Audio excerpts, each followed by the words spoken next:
Washington. The White House announces Japanese attack on Pearl Harbor. President Roosevelt said in a statement today that the Japanese have attacked Pearl Harbor, Hawaii, from the air. Several planes have been shot down, and anti-aircraft gunnery is very heavy. 3 ships were attacked. Citizen volunteers are asked to go quietly to their nearest police or fire stations and offer their services if they wish to help.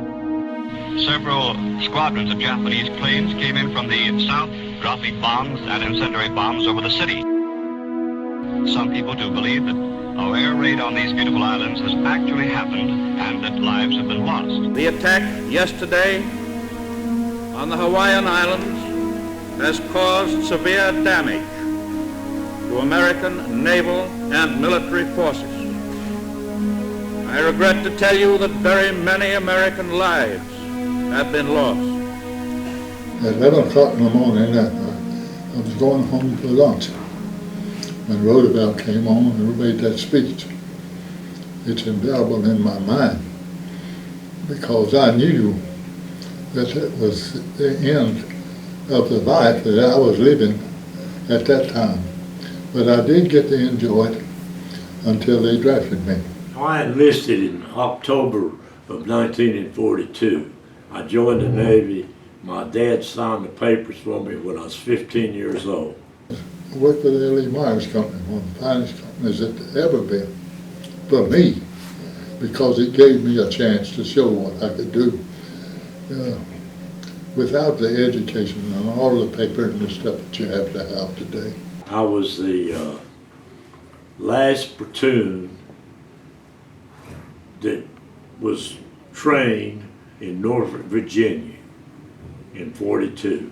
A soldier, and he flew litter tubes for both propeller and jet. He was shot down in the jet. He was a prisoner of war. I said, you're born with the burden. Whenever you're born in America, you are born with a load on your shoulders that you were willing to live and die to preserve this nation.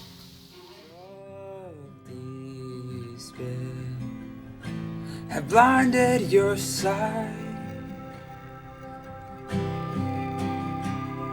Awaken to find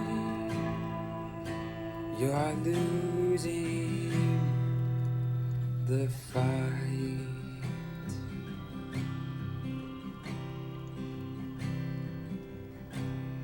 Deception has caused your fate. When the Normandy invasion was over, my boat crew was all agreed to go with the commanding officer. And they went to the Rhine River after the invasion. This was later on in August or September or somewhere like that. And they went to cross the Rhine River, and all of them were killed. And my wife. And my daughter.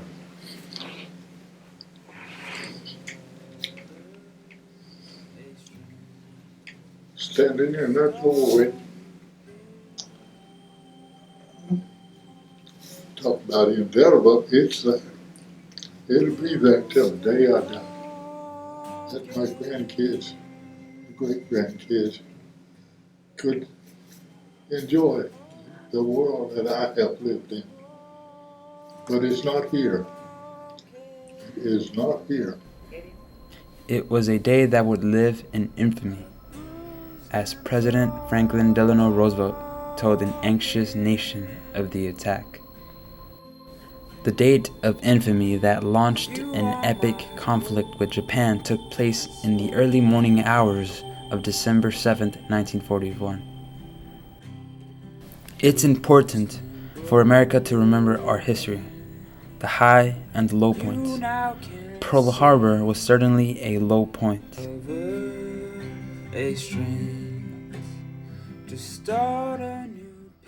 Amid all the changes since 1940s, It is those of us gathered here to keep alive the tragic lesson of Pearl Harbor. That is the challenge. The attack on Pearl Harbor serves as a reminder that as citizens of this great land of freedom, we all too often forget the lessons from history. That is why we gather to remember.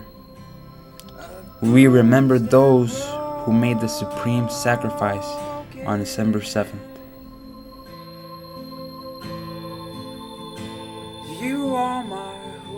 On this anniversary, we recall those who lost their lives, both civilian and military.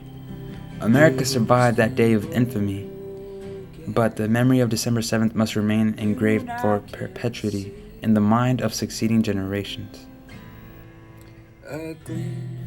You and I pay no finer tribute to those whom we remember on this day than to ensure that the nation for which they sacrificed remains free and strong enough to preserve its freedoms, no matter what the future holds.